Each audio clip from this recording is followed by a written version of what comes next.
चलिए स्टार्ट करते हैं कि वेबसाइट क्या होती है। Website website is a collection of web pages. Simple सा बताने का तरीका है कि वेबसाइट एक्चुअल होती क्या। आप बहुत सारी वेबसाइट, ठीक है, जर्नलिस्ट टर्म्स में हम इसको साइट भी बोलते हैं, लेकिन ये साइट किस टाइप की होगी, वेब मीन्स क्या होता है, जो कि ऑनलाइन हो, ठीक है। तो इसका डेफिनेशन आप देख सकते हैं, a website is a collection of web pages and related content that is identified by a common domain name and published on at least one web server, ठीक है। जो भी हम वेबसाइट बनाते हैं तो उसको हम कहाँ पे रखते हैं, उसको कहीं ना कहीं एक वेब सर्वर पे रखते हैं, ठीक है। आगे की स्लाइड में हम देखेंगे कि वेब सर्वर और लोकल सर्वर क्या होता है, जिसको आप समझेंगे ठीक है,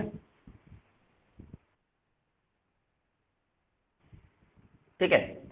एग्जाम्पल में यहाँ पे देखिए, एग्जाम्पल ऑफ नोटेबल वेबसाइट आज जैसे कि गूगल हो गया, फेसबुक हो गया, अमेजोन हो गया एंड विकिपीडिया हो गया।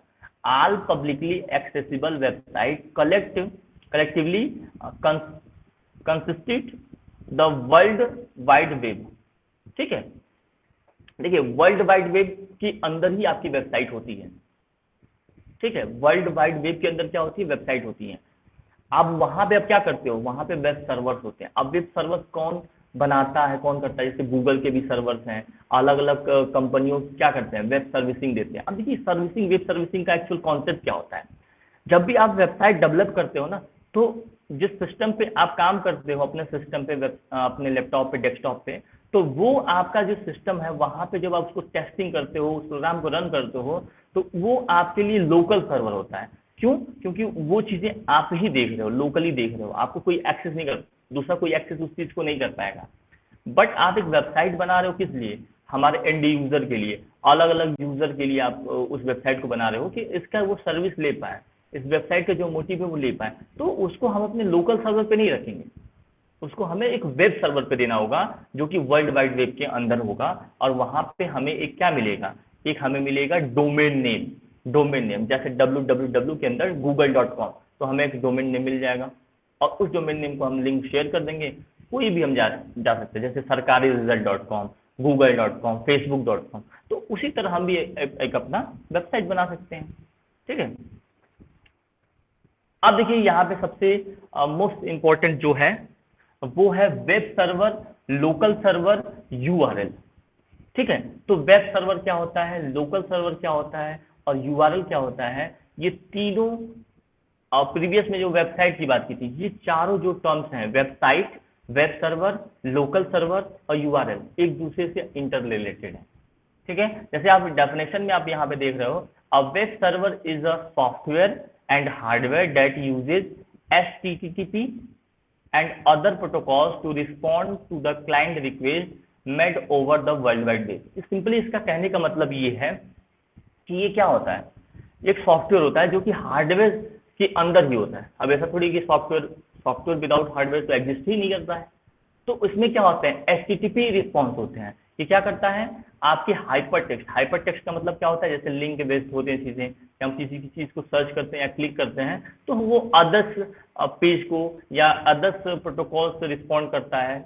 अब जैसे यहाँ पे दिया है रिस्पॉन्ड, अदर प्रोटोकॉल्स क्या करते हैं, रिस्पॉन्ड करते हैं क्लाइंट के रिक्वेस्ट को। जैसे हमने सर्च किया www.google.com, तो इसको क्या करेगा, वो सर्च करेगा, और वो कहाँ से, पूरे ओवर ऑल द वर्ल्ड जितनी उसमें से खोज के लाएगा। अब जैसे आप देखते होंगे कि .com लिखा होता है, कहीं .in लिखा होता है, तो ये उसके क्या होते हैं, इसकी उसकी नेमिंग होती है, इससे उसको डिफ्रेंशिएट किया जाता है। हो सकता है कि google.com का कोई और बना ले, लेकिन अगर एक बार आप उसको रजिस्टर्ड करा लेते हो, तो उसके अलावा फिर किसी को वो रजिस्टर्ड नहीं होता है।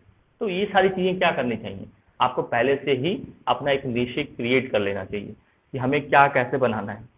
जैसे आजकल मैक्सिमम लोग क्या है, यूट्यूब पे ज्यादा फोकस है, तो अपना एक अच्छा सा अपना तो वेबसाइट बना नहीं पाएंगे, कोई यूट्यूब तो बना नहीं पाएगा। तो यूट्यूब एक अच्छा प्लेटफॉर्म है जहाँ पे इतने लोग यूज कर रहे हैं उस प्लेटफॉर्म को, तो वहाँ पे अपना चैनल्स बना लेते हैं, जो भी उनके अंदर टैलेंट है, जो स्किल्स है, उसको प्रेजेंट करते हैं चीज़ों को, ठीक है। देखिए अब ये नेक्स्ट लाइन में हम देखते हैं कि the main job of a web server is to display website, मतलब क्या होता है, मैंने जो कि एक नॉर्मल वे में भी आपको बताया था कि वेब सर्वर पे क्या होता है, अपनी वेबसाइट पर रखते हैं, वो किसी इंडिया यूजर क्लाइंट के द्वारा क्या किया जाता है, उसको एक्सेस किया जाता है। The main job of a web server is to display website content through storing, processing and delivering web page to user. अगर आपके सिस्टम पे ये वेबसाइट बनी हुई है तो आपके लोकल सर्वर पे रखा हुआ है, तो उसको कौन एक्सेस करेगा? सभी को तो बुलाएंगे नहीं कि आओ भाई मेरा वेबसाइट देखो, आओ भाई मेरा वेबसाइट देखो, सर्च करो, जो प्रोडक्ट सर्च करना है तो मेरे वेबसाइट, तो ऐसा नहीं होगा ना। आप तो हम ऐसा सिस्टम दे दें कि वो एक सर्वर पे हम दे देते हैं, उसको हम होस्ट कर देंगे वहां पे, और लोग क्या करेंगे, कहीं से भी एक्सेस कर पाएंगे। अगर सभी लोग वेबसाइट बना के अपने मशीन के अंदर ही रखे हैं तो फिर क्या मतलब है? फिर तो फिर वो मतलब ही हुआ नहीं कि कहीं से एनीवेयर एनी टाइम एक्सेस कर पाए हम उस चीज़ को। तो वो वेब सर्वर आपको ये सुटेबल प्रोवाइड करता है आपको। आप देखिए local server, local server just क्या है, वो हमारा जो सिस्टम होता है। यहाँ पे क्या लिखा हुआ है, a local server is again a computer, computer ही होता है। और वेब सर्वर भी कंप्यूटर होता है, बट वो हमारे पास कंप्यूटर नहीं होता है, वो एक क्या होता है, वो वर्ल्ड वाइड वेब के अंदर होता है। Again a computer that serves a client with in the local area network, वो हमारे पास होता है, लोकली होता है। That means that means that in most cases it will not be connected to the internet। Simple सा समझने का तरीका है कि इसमें क्या है, पवन लेफ्ट कर गए थे क्या? हाँ सर जी। क्या हो गया, नेटवर्क इशू क्या? हाँ सर, नेटवर्क इशू सर। ठीक है, तो जब भी ज्वाइन करिए क्लास को तो प्रॉपर नेट कनेक्शन एरिया में अपना अवेलेबल हो जाया करिए, ठीक है। और मेरी आवाज़ क्लियर आ रही है ना अनम और पवन? हाँ सर आ रही है। ठीक है, तो यहाँ पे हम बात कर रहे थे पवन की लोकल सर्वर, और लोकल सर्वर और आपका जो वेब सर्वर है, वेब सर्वर को ग्लोबल सर्वर भी बोलते हैं क्योंकि वो ग्लोबली कहीं से एक्सेस किया जाता है। सिंपल से अगर कोई पूछे तो वेब सर्वर का मतलब कि इस सर्वर के अंदर अगर वेबसाइट हमारी रखी जाती है तो उसको कोई भी एक्सेस कर पाएगा, और लोकल सर्वर के अंदर हमारी वेबसाइट होती है तो केवल वो हम ही एक्सेस कर पाएंगे, या तो कोई हमारे सिस्टम को यूज करेगा तो एक्सेस कर पाएगा। ठीक है, तो यहाँ पे लिखा है most cases it will not be connected on the two the internet, or if it does it will be protected with a password, so not everybody can access its service। तो सभी लोग नहीं कर पाएंगे, ये अपनी पर्सनल बॉडीज के related आप जो भी हम डेवलपमेंट करते हैं, जो आप वेबसाइट बनाएंगे तो वहां पे आपको एक लोकल सर्वर होगा जिसका नाम होगा जैम्प, तो उसको आप किस मशीन में हम इंस्टॉल करेंगे और उसके थ्रू हम प्रोजेक्ट रन करके देखा करेंगे। ठीक है, अब लास्ट में हम बात करते हैं यूआरएल। यूआरएल का फुल फॉर्म होता है यूनिफॉर्म रिसोर्स लोकेटर। ये क्या होता है, it is a unique identifier use to locate a resource on the internet.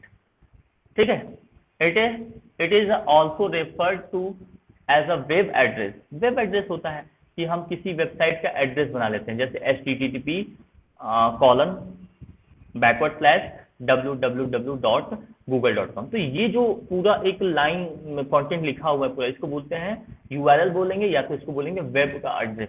जैसे जनरली हम लोग के जहाँ पे हम रहते हैं तो वहाँ का एड्रेस होता है village name, post office name, district name, state name. तो इसी तरह की एक वेबसाइट को हमें सर्च करना है लोकली या ग्लोबली, तो उसको हमें क्या करना है, हमें एक वेब एड्रेस होना चाहिए।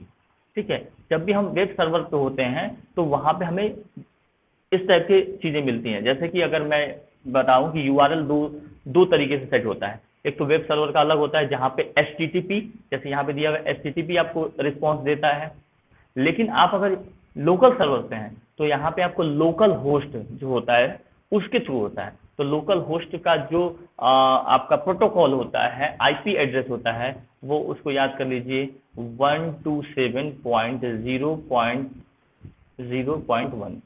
ये 4 ऑप्स में आपके क्या होते हैं, प्रोटोकॉल्स होते हैं, जो कि आपका आपके 64 बिट में होता है।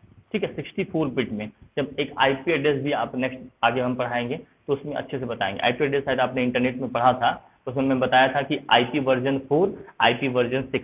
ठीक है, तो IP वर्जन 4 में 64 बिट में चीज़ें होती हैं, और 6 में क्या होता है 128 बिट्स में होते हैं, जो कि 6 ऑक्स में होते हैं और ये 4 ऑक्स में होते हैं। तो जनरली जो प्रोटोकॉल्स होते हैं, जो IP एड्रेस होता है लोकल यूआरएल का, तो जनरली हम लोकल होस्ट भी अपने वेब ब्राउजर पे सर्च करेंगे तो हमारे सिस्टम का जो लोकल होस्ट होगा वो ओपन हो जाएगा। तो